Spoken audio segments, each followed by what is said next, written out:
蛇妖，我要你助我修行。助你修行？如果你可以乱我的定力，那我就放了你。好啊，试试。不过我可没什么定力，我怕你还没乱。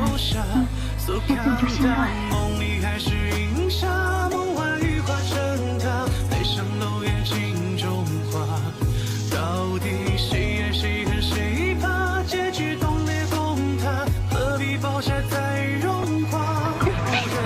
你输给我了。This is an ancient and beautiful legend of Lei Feng Pagoda by West Lake in Hangzhou, China. The story revolves around the white snake by Xu Xian and the green snake, Xiaoqing, a pair of sister spirits who have cultivated their powers for 1,000 years. They yearn for the world of human emotions and desire to fully integrate into it by transforming into human form. By Xu Xian, the white snake is gentle and serene by nature. She falls deeply in love with Xu Xian, a scholarly, righteous, and kind-hearted man, and marries him. Xiaoqing, the green snake, is lively, bold, and somewhat rebellious. She is intensely curious about human nature and eager to explore the complexities of human emotions. Fahai, a monk with profound martial skills and spiritual cultivation, harbors a deep obsession, believing that spirits are malevolent and the source of all evil. Suspicious of Bai Sujan and Xiaoqing's true identities, Fahai captures Xu Xian. Out of love, Bai Sujan sacrifices her chance at spiritual transcendence and even becomes pregnant. To rescue her husband, the two snake spirits confront Fahai in a fierce battle. In the end, Bai Sujan is subdued by Fahai and imprisoned under Lei Feng Pagoda. Bai Sujan and Xiaoqing, two deeply bonded sisters, had been cultivating in the waters of West Lake since childhood. Though they were snake spirits, they were compassionate at heart, filled with endless longing and curiosity for the human world of emotions. Bai Sujan was gentle and serene, like a soft breeze of spring brushing gently against the soul, while Xiaoqing was lively and bold, with a hint of rebellion and untamed spirit, eager to explore the unknown. As time flew by, the sisters reached the level of cultivation that allowed them to take human form. Transforming into beautiful young women, they stepped into the bustling human world.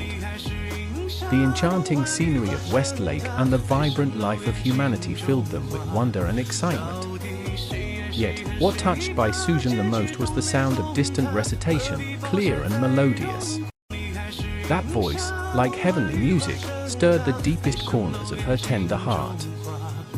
Bai Sujan followed the sound and arrived outside a scholarly academy. Peering through the lattice window, she saw a young scholar teaching inside. He was none other than Xu Xian, with a handsome face and bright, spirited eyes. Bai Sujan was deeply drawn to Xu Xian's talent and integrity. She resolved to remain in the mortal world and spend her life with him. To create an opportunity for their fateful encounter, Bai Sujan cast a spell to summon rain on the day of the Qingming festival. In the rain, she chanced upon Xu Xian, and the two fell in love at first sight. Xiaoqing, unable to fully conceal her true form due to her lack of cultivation, revealed her snake tail and leaped into the lake. Xu Xian, intending to rescue her, moved to jump in, but Bai Sujan feigned a fall, landing in Xu Xian's arms instead. Their eyes met, and Xu Xian was instantly captivated. Back in the boat cabin, Xu Xian couldn't help but glance repeatedly at Bai Sujan.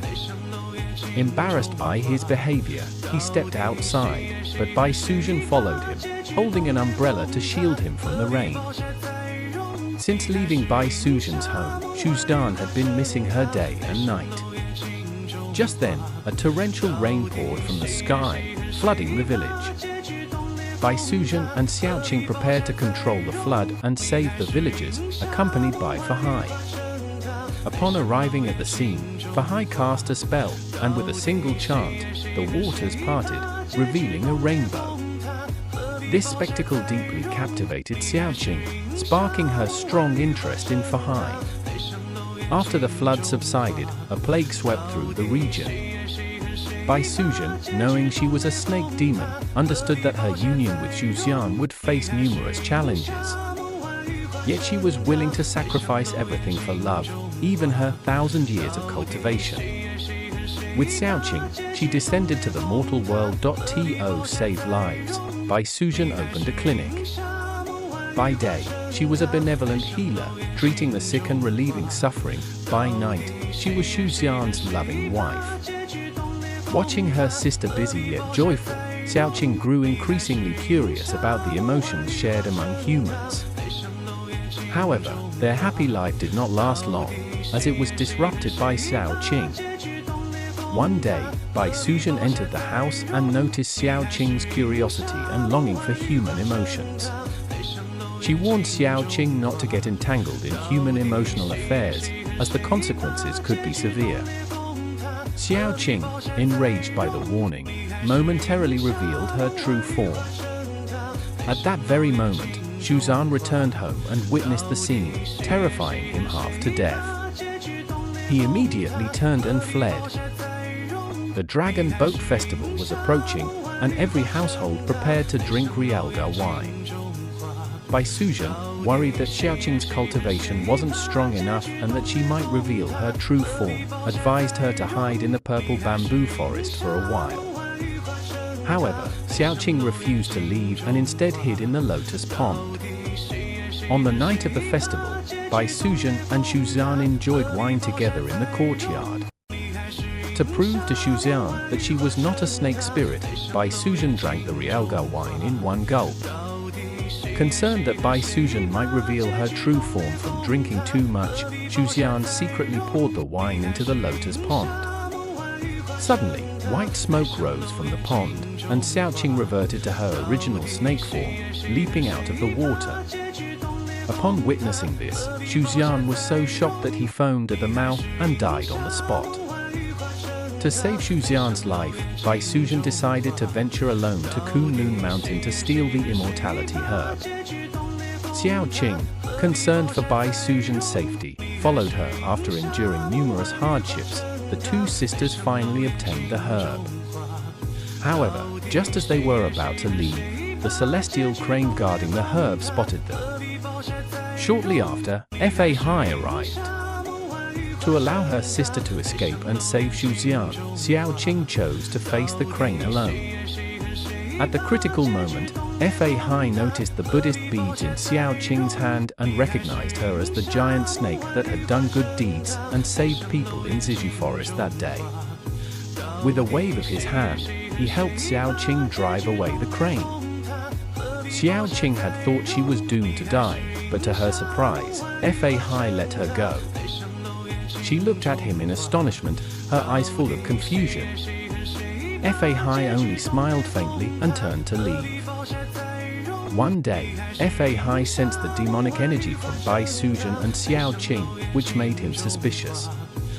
Upon discovering the close relationship between the two snake demons and Xu Xian, his determination to separate them grew stronger. Fahai believed that the union of demons and humans would only bring disaster to humanity. He decided to take action and separate Xu Xian from Bai Sujan. Fahai found Xu Xian and placed a magic Buddhist bead around his neck to drive away the demons. However, Xu Xian immediately threw it away and ran home in a hurry, intending to take Xiaoqing and Bai Sujan away. Fahai reprimanded Xu Xian for not appreciating the valuable item. In order to make Xu Xian realize that his wife was a demon, Fahai waved his sleeve, and the house that Bai Sujan had created with her illusion instantly vanished. However, instead of waking up, Xu Xian became furious and began shouting. But Xu Xian was no match for Fahai, who subdued him and took him back to the Jinshan Temple. After Xu Xian was taken away by Fahai, Bai Sujan was frantic and desperate to rescue her husband.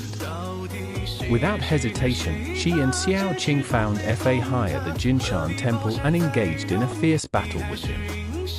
Fahai tried to persuade Bai Sujan to leave Xu Xian, but in a fit of rage, he struck his staff hard on the ground, causing the entire Jinshan Temple to shake violently. Seeing that pleading was futile, the two sisters decided to fight Fahai with their magic. Together, they unleashed their power, and in an instant, a flood surged toward Jinshan Temple. Fahai used his magic to uproot the temple to prevent the flood from hitting it, but Bai Suzhen and Xiao Qing immediately cast another spell, making the water rise another foot. Enraged, Fahai decided to end the fight quickly. He threw his cassock into the air, and when the sisters saw this, they turned back into their original forms and flew out of the cassock. Soon after, fireballs shot toward them.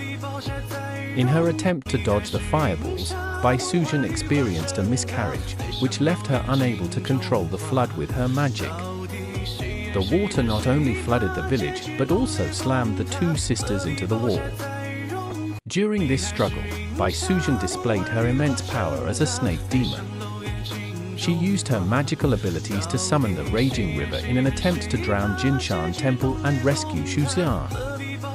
However, Fahai was no ordinary foe. He wielded profound Buddhist powers and dissipated the floodwaters one by one. The battle between them continued, with neither side gaining the upper hand. At that moment, Bai Suzhen suddenly felt intense pain. She was forced into early labor, and her child was born. Seeing this, Fahai was disturbed and believed that a demon could not bear a human child. His mind became unsettled. In this critical moment, Xiao Qing stepped forward, using her body to shield Fahai's attacks, buying Bai Suzhen valuable time. Xiao Qing took the opportunity to enter Jinshan Temple to search for Xu Xian, only to discover that Xu Xian had already become a monk and embraced Buddhism. She was heartbroken, never imagining that after 1,000 years of cultivation, she and her sister would end up with such a fate. The flood destroyed the Lei Foam Pagoda, but Bai Suzhen was forever trapped beneath it after exhausting all her magical powers. Xiao Qing took Xu Xian out of Jinshan Temple, only to find that her sister was already gone. Filled with deep sorrow at the thought of her sister, who had accompanied her for 500 years, dying for a mortal man, Xiao Qing killed Xu Xian with a single sword strike. In the end, Xiao Qing, with her longing for her sister and disappointment in humanity, left the sorrowful place. Only Fahai remained, silently repenting, facing the direction of Lei Foam Pagoda.